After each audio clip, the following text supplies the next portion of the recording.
trying to stop over. Yeah, what's up, October? I'm trying to fall through. Life would be better if I could call you. Yeah, we at the Marriott. You on your period? I had plans on it. At least just put your hands on it. Take off your shirt too. Shit, I got work too. What's going on, boxing fans? Julian Williams here with The Distance. Got a video for you guys. It's a prediction for the upcoming bout between Hatton and Kell Brook. Believe it or not, it's my 10th video tonight. I'm in the last like 5-6 hours. So pretty much I'm sorry for posting so many videos today, but I have time. Spring break anyway. So anyway, peeps, let's get into this fight. Kell Brook and Hatton. This is a huge step up for Kell Brook, kind of. Because, pretty much he's fought, a lot of tough welterweights throughout the last couple years, domestically. Michael Jennings, he fought Lovemore Indu out of Australia, and pretty much I think he fought Rafael Jacowicz. I'm probably pronouncing the name wrong, but he's faced some guys that were pretty good on a domestic level, in their respective countries. Jacowicz, I believe is from like Germany, if I'm not mistaken, either Germany or like Poland, something like that. So this fight I believe is in Yorkshire, United Kingdom.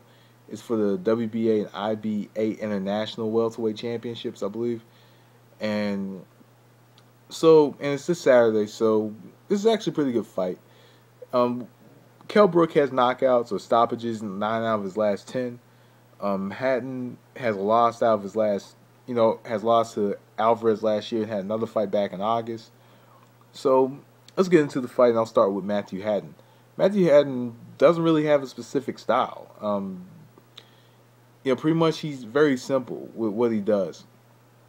When he stands up, he does have quick hands. He does know how to pressure, knows how to get into position very well, especially when the opponent is moving. He knows how to get himself in a position and get leverage on his shots. But he's just very simple, ABC 1, 2, 3. But one thing he does well, he does catch a lot of punches on the gloves and releases his shots. He also goes to the body. He also knows how to walk his opponent down. In this fight, he's going to be facing somebody who's a little bit taller, only half an inch taller. I believe he has a longer reach, and it's going to be much quicker.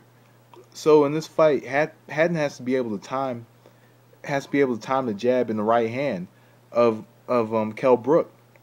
He has to time the jab in the right hand because Kell Brook has very quick hands and very quick reflexes, and sets up his shots just using that. Tall, stands straight up. He jabs very quickly and throws his punches very quickly. Has top-notch reflexes. So in this fight, he's gonna have to stand close to Kell Brook and kind of take the fight to him, bum rush him, just throughout the fight. Pretty much that's all I can say about Hatton. He's a pretty good body puncher. He's good at throwing punches to the body and walking forward behind throwing punches to the body. And pretty much in this fight, early on, he has to give him those subtle shots to the body, right underneath the elbows or right behind the elbows. Aim towards the solar plexus. Just continue to march forward and fight this one at a fast pace. Try to come in and I think he should actually try to come in and actually go blow for blow with Kell Brook possibly.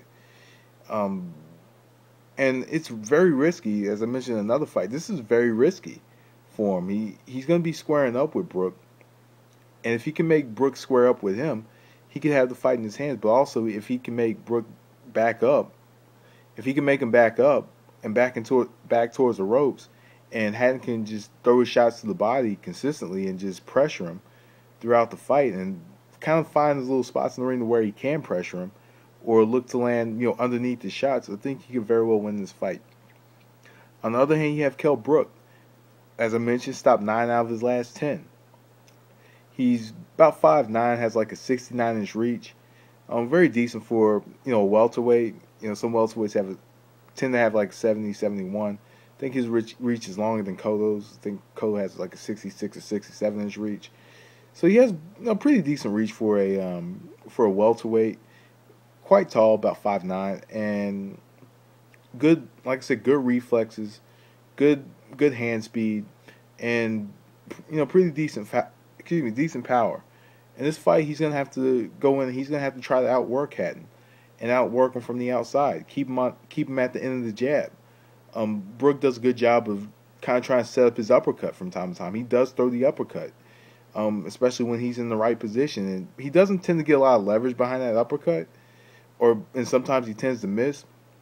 But if he can catch Hatton in that right spot, he'll be able to land the uppercut.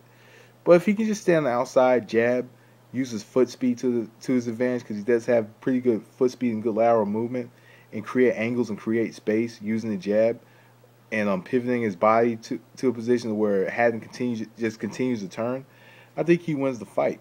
I think he can very well win the fight just using that strategy, just continuously pivoting and turning Hatton, and just landing from angles that Hatton just does not see. Hatton does tend to kind of get himself out of position from time to time, and tends to be very flat-footed. So, who I think is going to win this fight? I'm going to go with Kell Brook in this one. I think Kell Brook will be able to outwork Hatton from the outside. I think he will be able to outwork him from the outside and just set up his combinations together very well against Hatton. And this is going to be a tough fight, and this is going to give him some quality rounds. But overall, I'm going to go with Kell Brook.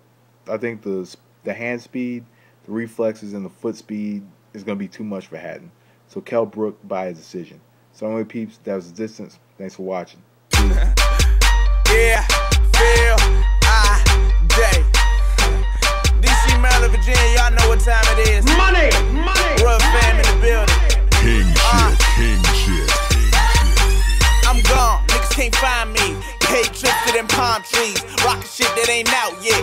How I get it, bitch, I'm me.